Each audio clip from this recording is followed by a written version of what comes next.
আমাদের দুর্গা মা গরম গরম আলু সিদ্ধ আর ভাত রান্না করেছে, কারণ গণেশ ও ইঁদুর ভাইয়ের খুব খিদে পেয়েছে। তাই তো তারা আলু সিদ্ধ ভাত খাবে বলে থালার পাশে বসে আছে। বুঝলি ইঁদুর ভাই, আজ তুই আর আমি ঘি দিয়ে আলু সিদ্ধ দিয়ে পেট ভরে ভাত খাবো। কি মজা, আলু ঘি ভাত খাবো। শোন রে তোরা, ঘি কিন্তু ঘরে বেশি নেই, এই একটুখানি ঘি আছে, এটা দিয়ে দুজনে ভাতটা মেখে পেটটা ভরে খেয়ে নে। এরপর গণেশ যেই ঘিটা ভাতে ঢেলে মাখতে যাবে, ঠিক তখনই অসুর ভাই এলো, এসে বলল, ও দুর্গা মা, ও দুর্গা মা, মা গো তুমি বাড়ি আছো? হ্যাঁ রে অসুর, তুই কিছু কি বলবি? ও দুর্গা মা, আমারও খুব খিদে পেয়েছে, আমি ওই ঘি দিয়ে আলু সিদ্ধ দিয়ে ভাত খাবো।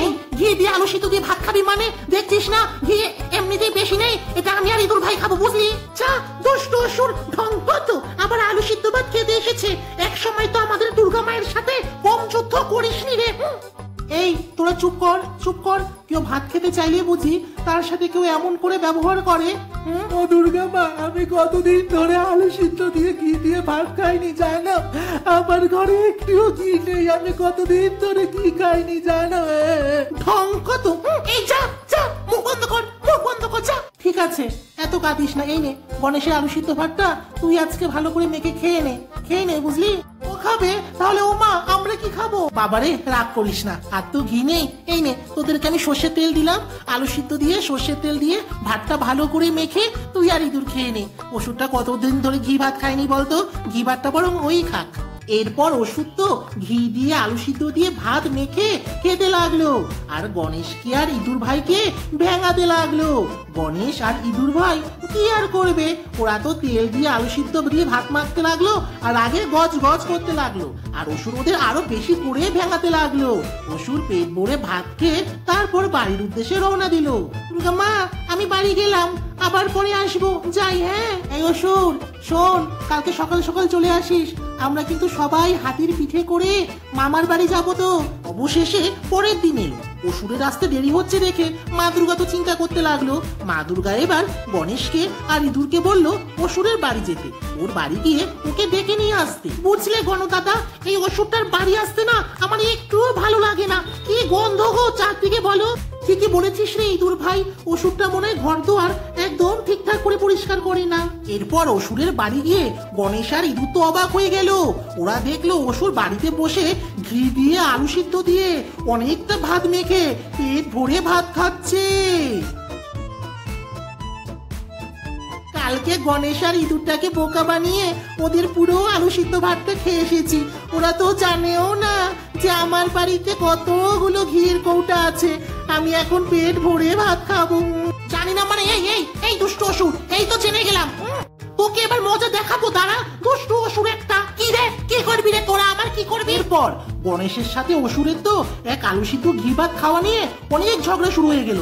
গণেশ একটা দড়ি দিয়ে অসুরের হাত বেঁধে দিল, আর ইঁদুর ভাই একটা ক্লিপ দিয়ে অসুরের ঠোঁট দুটোকে আটকে দিল। এরপর গণেশ আর ইঁদুর মিলে অসুরের আলু সিদ্ধ ভাতটা পেট ভরে খেয়ে নিল। অসুর তো রাগে গজ গজ করছিল, আর ওরা অসুরের ভাতটা খেয়ে নিল। এরপর অসুরকে ভেঙিয়ে পুরো ভাতটা খেয়ে ওরা ওদের বাড়ি চলে গেল, আর অসুর তো বেচারা শুধু রাগই করতে লাগলো। গণেশ আর ইঁদুর তো পেট ভরে ভাত খেয়ে বাড়িতে গিয়ে এবার মা দুর্গাকে অসুরের সমস্ত ঘটনা খুলে বলল, যে অসুরের বাড়িতে অনেকগুলো ঘি আছে, ও মিথ্যা কথা বলেছে। হ্যাঁ রে, তোরা কি রে, এক ঘি ভাত খাওয়া নিয়ে ওর হাত বেঁধে কিনা ওর ঠোঁটে ক্লিপ দিয়ে চলে আসলি, চল চল ওর বাড়ি চল। পর গণেশ, মা দুর্গার ইঁদুর মিলে সবাই চললো অসুরের বাড়িতে ওকে মুক্ত করবার জন্য। কিন্তু গিয়ে সবাই যা দেখলো অবাক হয়ে গেল। মাকে আটকে রাখা কি অতই সোজা? আমার ঘরে তো আরো ঘি আছে কত, এখন আমি আরো বেশি করে ভাত খাবো। হ্যাঁ রে অসুর, তোর পেটে পেটে এত দুষ্টু বুদ্ধি, তুই আমাকে শেষ পর্যন্ত মিছে কথা বললি। ও দুর্গা মা, আমার ভুল হয়ে গেছে, আর মিথ্যে কথা কোনোদিনও বলবো না, তুমি আমাকে আর ত্রিশূল দিয়ে মারবে না তো? একটা গালের মধ্যে চট দেবো তোকে, আমি বলে দিচ্ছি। দুষ্ট অসুর একটা, আমি একটা না, আমি অসুরটা গালে একবারে 3টে চট দেবো। দুষ্ট অসুর, আর কান্নাকাটি করিস না, সত্যি করে বলতো তোর কাছে আর কয়টা ঘির কৌটা আছে বলতো অসুর? ও মা দুর্গা, আমার কাছে 5টা ঘিয়ের কৌটা আছে, আমি লুকিয়ে রেখেছি। আমাকে মারবে না তো ত্রিশূল দিয়ে, আর মিছে কথা বলবো না। আর কান্নাকাটি করিস না, ঘিয়ের কৌটাগুলো নিয়ে নে। মামার বাড়ি গিয়ে কার্তিক, গণেশ, লক্ষ্মী, সরস্বতী সবার সাথে ভাগ করে ঘি দিয়ে আলু সিদ্ধ দিয়ে ভাত খাবি। হ্যাঁ, নে নিয়ে নে। পর অসুর ঘিয়ের কৌটাগুলো নিয়ে দুর্গা মায়ের বাড়ি গেল সবার সাথে। এই শুনছো, এই অসুরের থেকে একটা ঘিয়ের কৌটা তোমায় দিলাম। আমি তো 4 দিন বাড়ি থাকবো না, ওই আলু সিদ্ধ ভাত নামিয়ে নেবে, তারপর ঘি দিয়ে আলু সিদ্ধ দিয়ে ভাত খেয়ে নেবে, ঠিক আছে? সাবধানে বাপের বাড়ি যেও মা, ঠিক আছে?